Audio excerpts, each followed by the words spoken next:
And so the next group that I'm going to have coming up, I want to try to have next. I want to try to get FoxxUchiha in versus Chompy. So Ricky, if you can hop in real quick to the lobby, we'll get started on that next one. Now, Fox right now, once again, like obviously one of the people are cheering for a lot, and I wanted to make sure that we got his match in as they were watching and kind of keep him going through the stream.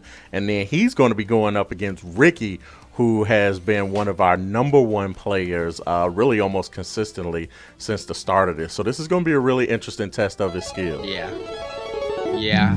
I think I don't know enough about FoxxUchiha, but it'll be interesting. Now, mind you, he's using his brother's tag. So the Fox that other people know is not even this person. It's oh my goodness. It's his brother actually that is using the tag for the gang right now. And we've got a lot of people who are pretty interested in kind of watching this one kind of go next. So obviously that's going to work out nicely. And then for some of the people at home, just so you guys know, we are also going to start moving along our losers matches as well. Hey, Nina, I'm just going to remove you from the lobby for the moment just so that we reduce the lag and whatnot. And then as soon as we get ready to get rolling again, I'll show you guys that. And while we got a second, let's take a look at the bracket. Yes, this is interesting. We got Chompy coming in, facing FoxxUchiha right now. Yep. Then we got RP4 on the opposite side against DMM 9470. That's D-Mer, yep, Dave Murray. D-Mer, yep. So he's still in there. And that'll be an interesting match for sure. I am very excited to see that one play out. And then Handyman moving along. So I thought they were going to get started. It looks like they're going back to select characters again. Funny enough. So no, we've got a couple of seconds, and obviously the gang is in the building, man. Appreciate you, Fox, for the shout outs on all of the things, helping describe what we've been doing tournament wise.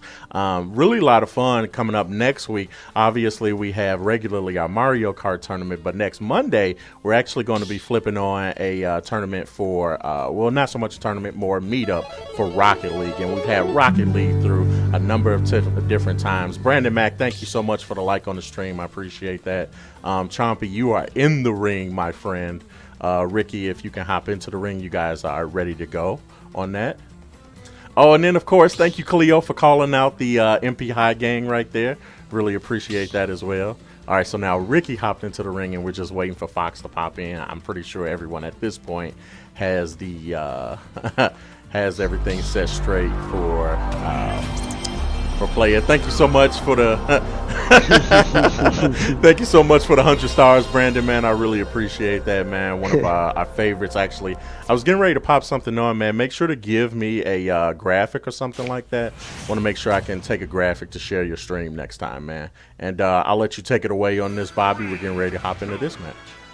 Yeah, so this will be an interesting matchup for sure. Marth, he is similar to Lucina, but with one special difference. Marth, whenever he uses his sword attacks, the sword actually does more damage and knockback on the tip of the sword, like the very tip, and it's called a tipper. And so this tipper, it essentially makes it so that the sword, you have to space everything very well. Like, he's got move. Oh wow, that's a SD coming out right at the beginning. You don't want that. That's not good. But Marth, while Lucina, she does damage at the same amount on any part of her blade, whereas Marth, you'll kind of see damage come out in different amounts depending on the move he throws out. So let's say he throws out that aerial or that dash attack multiple times. If he gets the tip correctly, if he knows how to space it correctly, or if he just happens to get it, you'll see more damage come out, and even possibly a kill just because of how powerful those tippers are. But Ricky, he is not messing around. He is playing Ridley. He is definitely in this to win it, and I think that's probably something that the Mii Sword Fighter kind of produced. I'm sure Ricky would like to play some of those a bit more fun characters or whatever, just because hey, this is a fun tournament, anything goes. But I think Ricky's the competitor in him is saying, hey, play Ridley. But it's showing. Ricky's Ridley is definitely dealing the damage like he always does. He's doing everything to keep this Marth off stage, and it worked. That's another stock taken. and we're kind of gonna see what happens throughout this match. And the aerials coming out, the counters coming out. Actually, it worked well. It's surprising that got off. Counters are very hard to hit in the sense that, like, the characters, when you throw them out, you're gonna see some challenge in the other player even hitting you, because sometimes they might bait the counter to come out, so then they can punish you. And there's a lot of cooldown when you throw out a counter like that, especially if you're doing it willy-nilly. And if you do it too often, somebody like Ricky is definitely going to scout that and end up killing you for it. So you kind of have to watch out and see if it's safe to throw something like that out. However, we're kind of seeing Fox on their last stock is definitely, like, holding in there, but for how long against somebody like Ricky? And as I say that, there's the stock taken. So 1-0, Ricky's favor. We'll see if a character switch comes out or anything like that. However, I don't think so. Like, we'll I'm really see. interested because Ricky has had incredibly good success right now with his Ridley in both matches. Last week he was taken to the limit, I think, just about every single time except for the finals. And funny enough, going to the finals was something he had to kind of go, all right, cool, I've got to try to see if I can get set for the he had to reset the bracket. So he actually lost one and then had to reset the bracket. So his Ridley was one of the pocket characters he popped out in order to win it. Otherwise, I think a lot of the success he had was with Link last week, or the week before last, rather. Okay. That's interesting. I think, like, especially now, I kind of wonder if Ricky is kind of trying to push Ridley to the limit, if you will. Like, he's trying to get as much work and as much, like, success out of him as he can before needing to, like, try and switch, you know?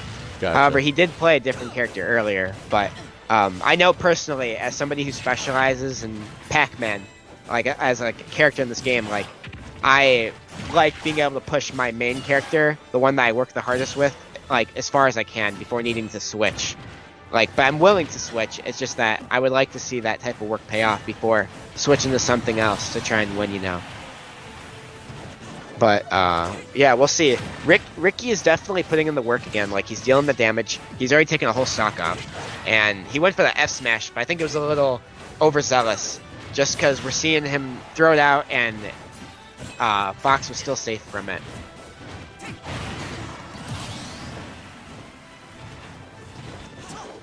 We're seeing here, like, we're seeing Ricky. He's still throwing out damage. Like, it's kind of slowing down though. Like, the match itself slowing down.